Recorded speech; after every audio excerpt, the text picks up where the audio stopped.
আসবো পরের খবরে। এবার রাষ্ট্রপুঞ্জকে নিশানা করল ইসরায়েল। গাজার খাদ্য সংকটের জন্য দায়ী রাষ্ট্রপুঞ্জই, এমনটি কিন্তু অভিযোগ ইসরায়েলের বিদেশ মন্ত্রকের তরফে করা হচ্ছে, যেখানে রাষ্ট্রপুঞ্জকে নিশানা ইসরায়েলের। গাজায় যে খাদ্য সংকট দেখা দিয়েছে, যার কারণে গত ৭২ ঘন্টায় ২১ জন শিশুর মৃত্যু হয়েছে এবং তার জন্য রাষ্ট্রপুঞ্জকেই দায়ী করল ইসরায়েলের বিদেশ মন্ত্রক। যেমনটা অভিযোগ করা হচ্ছে যে রাষ্ট্রপুঞ্জ তারা ত্রাণ সামগ্রী বিলি করছে না, যার কারণেই খাদ্য সংকট আরও বৃদ্ধি পাচ্ছে সেখানে, এমনটাই কিন্তু অভিযোগ করা হচ্ছে। গাজায় খাদ্য সংকট, সেই খাদ্য সংকট যেভাবে বৃদ্ধি পাচ্ছে তার জন্য রাষ্ট্রপুঞ্জ দায়ী, এমনটাই ইসরায়েলের তরফ থেকে অভিযোগ করা হচ্ছে। এই নিয়ে আরও বিস্তারিত কথা বলবো। এই মুহূর্তে আমাদের সঙ্গে টেলিফোনে রয়েছেন প্রতিনিধি দুর্গাদাস বন্দ্যোপাধ্যায়। দুর্গা, রাষ্ট্রপুঞ্জকে নিয়ে ইসরায়েলের তরফ থেকে ঠিক কি অভিযোগ করা হচ্ছে? দেখো, আমরা দেখেছি যে ইসরায়েলের আক্রমণে গাজা প্রায় ধ্বংসস্তূপে পরিণত হয়েছে, কিন্তু তারপর থেকে যেভাবে মৃত্যুর মিছিল শুরু হয়েছে তা যে কোনো সভ্য দেশের মানুষের কাছে যথেষ্ট চিন্তার এবং লজ্জার বিষয়। তার কারণ আমরা দেখেছি যে গত কয়েকদিনে প্রায় ১০১ জন প্যালেস্টাইনের মৃত্যু হয়েছে, যার মধ্যে ৮০টি বাচ্চা ছিল, এবং গতকালকে আমরা দেখিয়েছি যে আরো ৪ জন শিশুর মৃত্যু হয়েছে এবং আজকে প্রায় ২১ জন শিশুর মৃত্যু।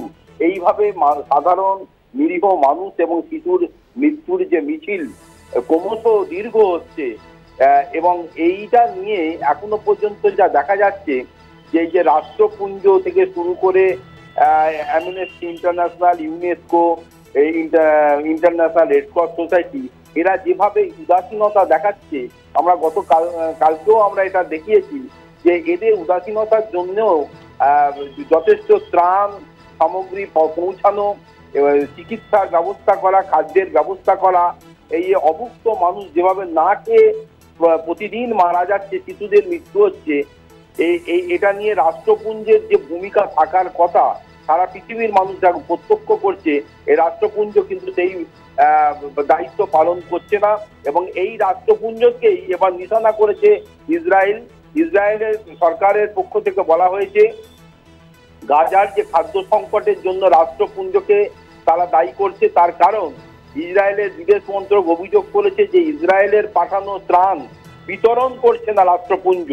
এখনো পর্যন্ত গাজায় প্রায় ৯৫০টি ত্রাণের গাড়ি বেশ কিছুদিন ধরে গাজার ভেতরে দাঁড়িয়ে রয়েছে, যেখান থেকে রাষ্ট্রপুঞ্জের প্রতিনিধি দল সেই ত্রাণ এই মানুষকে বিলি করছে না, এবং খাদ্য বা এই পানীয় এবং তার সঙ্গে যে মেডিসিন পাঠানো হয়েছে সেগুলো সমস্ত সেই ট্রাকের মধ্যে রয়ে গেছে।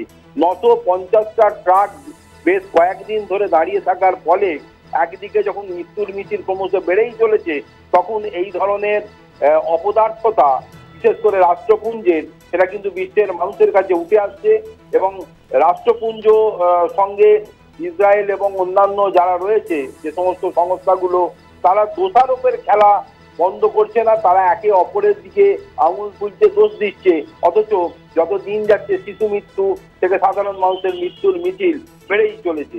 গাজায় চলছে খাদ্য সংকট, গত ৭২ ঘন্টায় ২১ জনের শিশুর মৃত্যু, এবং আরো যে খবর আসছে তাতে জানা যাচ্ছে যে বহু শিশু, বহু সাধারণ মানুষ যারা এইরকম মানে খাদ্যের অভাবে অপুষ্টিজনিত রোগে ভুগছে, এবং যে কোনো সময় আরো প্রচুর শিশু এবং মানুষের মৃত্যু হতে পারে।